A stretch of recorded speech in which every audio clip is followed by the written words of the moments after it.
Hi, everybody. My name is Garas Bertasus. I'm an assistant professor at UNC Chapel Hill, and I wanted to welcome you all to the first Transformers for Vision workshop here at CVPR 2022. So it's really amazing to see so many of you here in person and also on Zoom. This is probably my first in-person conference in the last 2 or 3 years, so I'm super excited to be here. And as you can tell from the title, this is a workshop on Transformers for Vision. So our goal with this workshop will be to bring together researchers who will share their latest ideas and insights on applying Transformers to various visual recognition problems. And in addition to learning about some of the cutting edge transformer techniques and models, I also hope that we will have some great discussions about the future trajectory of this new subfield of computer vision, and also some of the interesting questions surrounding transformers. For example, are vision transformers truly better than CNNs? Are they better suited to big data regimes? Will transformers replace CNNs in multimodal and self-supervised learning domains? So lots of very interesting questions and topics to be covered today. And before we get started, I wanted to motivate a little bit why this topic is important. So why transformers, why we should care about them. So as most of you are probably aware, over the last few years, the field of natural language processing has been completely revolutionized by the emergence of methods based on self-attention. And this is illustrated by the plot that I'm showing in this slide, where I'm visualizing the number of papers I mentioned self-attention over the years. And as you can see from this plot, since the initial Attention is All You Need paper, which was published in 2017, the use of transformers have exploded across many NLP tasks. And so because of their excellent capabilities at capturing long-range dependencies among words, and also their scalability, these self-attention-based transformer architectures that currently define state-of-the-art across pretty much all NLP tasks, including machine translation, question answering, autoregressive word generation, and many others. And so over the last few years, transformers have also made their way into computer vision.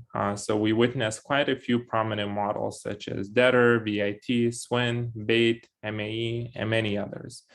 And so these models essentially have demonstrated that it is possible to successfully apply transformers to a wide array of computer vision tasks, including image classification, object detection, instant segmentation, action recognition, and so on. And in fact, when we look at some of the most popular visual recognition benchmarks for images and videos, such as image classification on ImageNet or video classification on Kinetics, we observe that currently the state of the art on these benchmarks is predominantly defined by transformer-based methods, which is again another reason why we should care about this topic.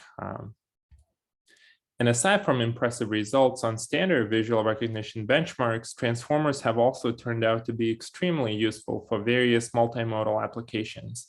And in particular, their generality and their modality agnostic architecture makes them highly suitable for processing data from multiple modalities, such as audio, video, speech, images, and so on. And so this is useful not only for applications that require perceiving different modalities, but also for multimodal representation learning, where maybe one of the modalities, such as text, might inform another modality, such as images or videos. And we've seen some great successes in this area as well lately.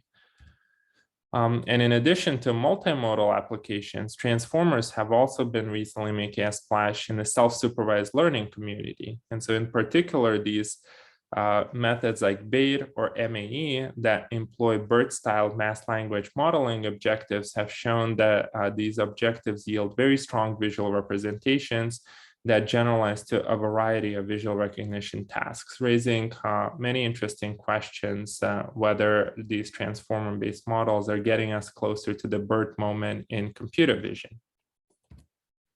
Okay, so hopefully this is sufficient motivation to convince you that this is an important topic and that this is a good workshop to be in today.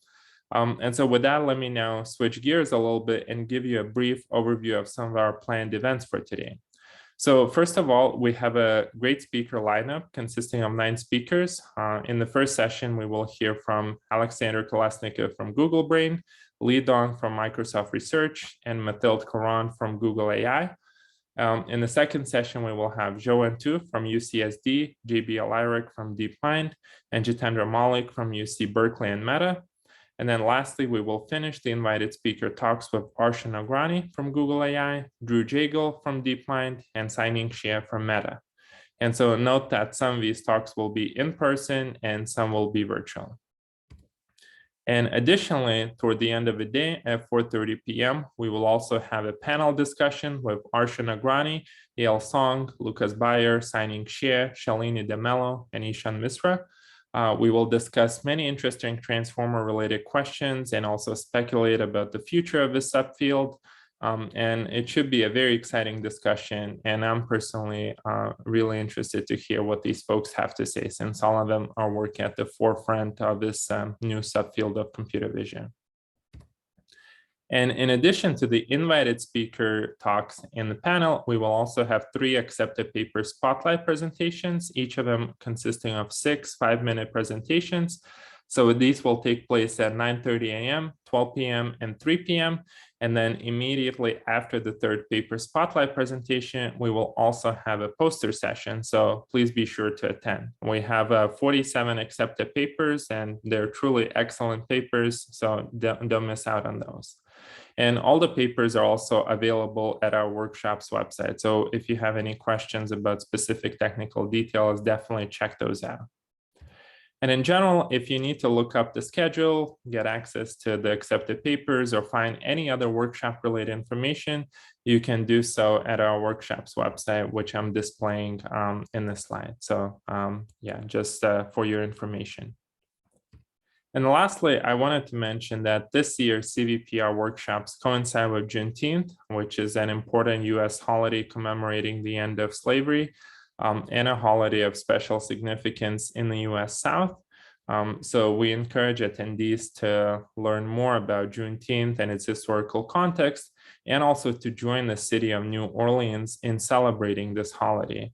And some ideas for activities include New Orleans Juneteenth Festival, New Orleans Jazz Museum, Frenchman Street for live music, Whitney Plantation Museum, among others. So definitely try to check those out. So that's all from my end. And without any further ado, let's now transition to our first invited speaker talk. Thank you.